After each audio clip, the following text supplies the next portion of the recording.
नमस्कार, आप देख रहे हैं गुड मॉर्निंग न्यूज। मैं हूं आपके साथ दिवाकर पांडे। कोरोना वायरस महामारी के खिलाफ देश में टीकाकरण का आंकड़ा 100 करोड़ के पार पहुंचने के बाद शुक्रवार की सुबह प्रधानमंत्री नरेंद्र मोदी ने देश के नाम अपना संबोधन दिया। हम आपको बताते हैं क्या रही उनकी संबोधन की बड़ी बातें। कल 21 अक्टूबर को भारत ने 1 बिलियन 100 करोड़ वैक्सीन डोज का कठिन लेकिन असाधारण लक्ष्य प्राप्त किया है। इस उपलब्धि के पीछे 130 करोड़ देशवासियों की कर्तव्य शक्ति लगी है। इसलिए यह सफलता भारत की सफलता है, हर देशवासी की सफलता है। आज कई लोग भारत के वैक्सीनेशन कार्यक्रम की तुलना दुनिया के दूसरे देशों से कर रहे हैं। भारत ने जिस तेजी से 100 करोड़ का 1 बिलियन का आंकड़ा पार किया है, उसकी सराहना भी हो रही है। लेकिन इस विश्लेषण में एक बात अक्सर छूट जाती है कि हमने शुरुआत कहां से की है। दुनिया के दूसरे बड़े देशों के लिए वैक्सीन पर रिसर्च करना, वैक्सीन खोजना, इसमें दशकों से उनकी विशेषता थी। भारत अधिकतर इन देशों की बनाई वैक्सीन पर ही निर्भर रहता था, लेकिन भारत ने इस बार खुद की वैक्सीन बनाई। जब 100 साल की सबसे बड़ी महामारी आई तो भारत पर सवाल उठने लगे, क्या भारत इस वैश्विक महामारी से लड़ पाएगा? भारत दूसरे देशों से इतनी वैक्सीन खरीदने का पैसा कहां से लाएगा? भारत को वैक्सीन कब मिलेगी? भारत के लोगों को वैक्सीन मिलेगी या नहीं? क्या भारत इतने लोगों को टीका लगा पाएगा कि महामारी को फैलने से रोक सके? भ्रांति के सवाल थे, लेकिन आज 100 करोड़ वैक्सीन डोज हर सवाल का जवाब दे रही है।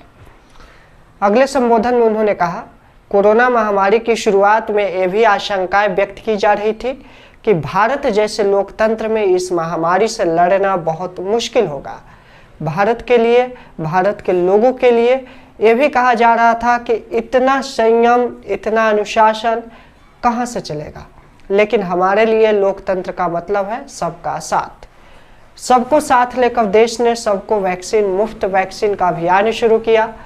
गरीब, अमीर, गांव, शहर, दूर सुदूर, देश का एक ही मंत्र रहा कि अगर बीमारी भेदभाव नहीं करती तो वैक्सीन में भी भेदभाव नहीं हो सकता। इसलिए सुनिश्चित किया गया कि वैक्सीनेशन अभियान पर वीआईपी कल्चर हावी ना हो। भारत का पूरा वैक्सीनेशन विज्ञान की कोख में जन्मा है, वैज्ञानिक आधारों पर पनपा है और वैज्ञानिक तरीकों से चारों दिशाओं में पहुंचा है। हम सभी के लिए गर्व करने की बात है कि भारत का पूरा वैक्सीनेशन कार्यक्रम साइंस बोर्न, साइंस ड्राइवन और साइंस बेस्ड रहा है। एक्सपर्ट्स और देश विदेश की अनेक एजेंसी भारत की अर्थव्यवस्था को लेकर बहुत सकारात्मक है। आज भारतीय कंपनियों में न सिर्फ रिकॉर्ड निवेश आ रहा है, बल्कि युवाओं के लिए रोजगार और नए अवसर भी बन रहे हैं। स्टार्टअप्स में रिकॉर्ड निवेश के साथ ही रिकॉर्ड स्टार्टअप्स और यूनिकॉर्न बन रहे हैं। इसी के साथ प्रधानमंत्री ने अगले संबोधन में कहा, मैं आपसे फिर ये कहूँगा कि हमें हर छोटी से छोटी चीज़ जो मेड इन इंडिया हो, जिसे बनाने में किसी भारतवासी का पसीना बहा हो, उसे खरीदने पर जोर देना चाहिए और ये सबके प्रयास से ही संभव होगा। जैसे स्वच्छ भारत अभियान एक जन आंदोलन है, वैसे ही भारत में बनी चीज खरीदना, भारतीयों द्वारा बनाई चीज खरीदना, वोकल फॉर लोकल होना, ये हमें व्यवहार में लाना ही होगा। देश बड़े लक्ष्य तय करना और उन्हें हासिल करना जानता है, लेकिन इसके लिए हमें सतत सावधान रहने की जरूरत है। हमें लापरवाह नहीं होना है। कवच कितना ही उत्तम हो, कवच कितना ही आधुनिक हो, कवच से सुरक्षा की पूरी गारंटी हो, तो भी जब तक युद्ध चल रहा है, हथियार नहीं डाले जाते हैं।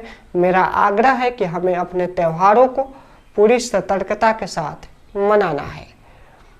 ये था प्रधानमंत्री का संबोधन।